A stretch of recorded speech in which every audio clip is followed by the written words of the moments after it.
Céramiste et potier qui fête plus de 60 ans de métier, Antonio Lampeco crée des objets utilitaires et domestiques ainsi que des objets d'art alliant simplicité et finesse.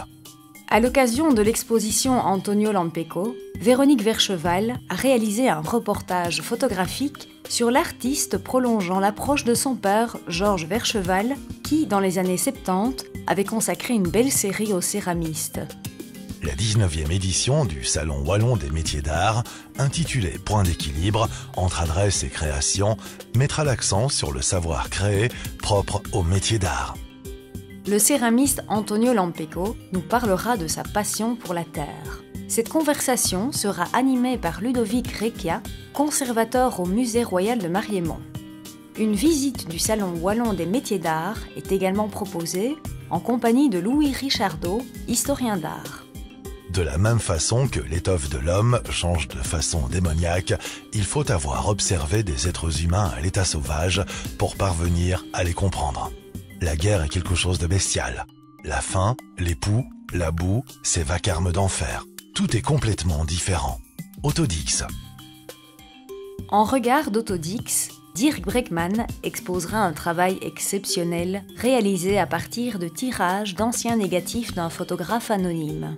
Il conjugue ainsi la force du témoignage et son regard d'artiste contemporain.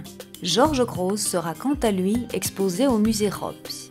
Des images peu connues de Namur durant la Grande Guerre et éditées sous forme de cartes postales et tirées en grand format pour l'exposition Namur 14-18. D'origine rebelle et clandestin sur les murs des villes, l'art urbain trouve désormais sa place dans les galeries d'art, musées et salles de vente. Populaire, accessible à tous, diffusé par Internet, l'art urbain vit en prise directe avec la réalité et le quotidien. Nous pratiquons tous la rue.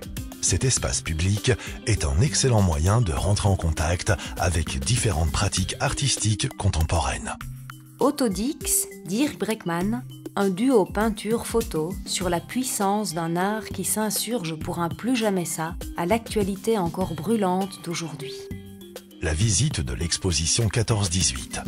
La guerre vue par Georges Grosz, Autodix, Dirk Bregman, se fera en compagnie de l'artiste Dirk Bregman et de Xavier Canon, docteur en histoire de l'art, directeur du musée de la photographie de Charleroi et auteur du catalogue. L'exposition État de la question a pour objectif de donner un aperçu de la jeune création belge qui présente un lien avec la province de Namur. Pierre Assouline fait revivre le plus célèbre des photojournalistes français. Une traversée du XXe siècle en images au son de la voix d'Henri Cartier-Bresson lui-même. Visite de l'exposition en compagnie d'un médiateur et des artistes. En réunissant les travaux de Pierre Claus et de Maudy, on perçoit bien ce qui les relie et les distingue. Tous deux évoluent aux lisières de l'image, aux frontières de l'impalpable, de l'invisible. Emmanuel Dautrep.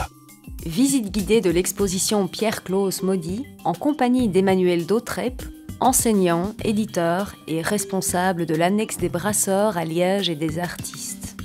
Architecture temporaire, extensions multiples, structures flottantes, coups d'éclat poétiques et expérimentaux, certaines constructions évoluent dans un espace-temps fugace ou nomade. À la fois peintre, dessinateur et sérigraphe, Renat Ivens évolue dans les années 50 vers une abstraction monochromatique. Son travail prend alors le chemin d'une quête minimaliste où la peinture est débarrassée de toute fioriture. Pour l'artiste plasticien et architecte d'intérieur Michel Leonardi, la couleur est au centre des recherches et trouve des champs d'application multiples et variés. Ces recherches picturales se traduisent souvent par une expérience sensorielle pour le visiteur. Anima organise chaque année un festival du film international avec des courts et longs métrages d'animation en provenance des 4 coins du globe. Jeunesse et Arts Plastiques vous propose un Best of Anima, le meilleur du festival. Visite guidée de l'exposition Renat Ivens et Michel Leonardi en compagnie d'un animateur spécialisé et des artistes.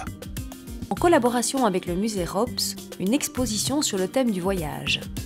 La Maison de la Culture de Namur vous propose des œuvres actuelles réalisées sur le déplacement où les artistes abordent des notions telles le territoire ou les frontières.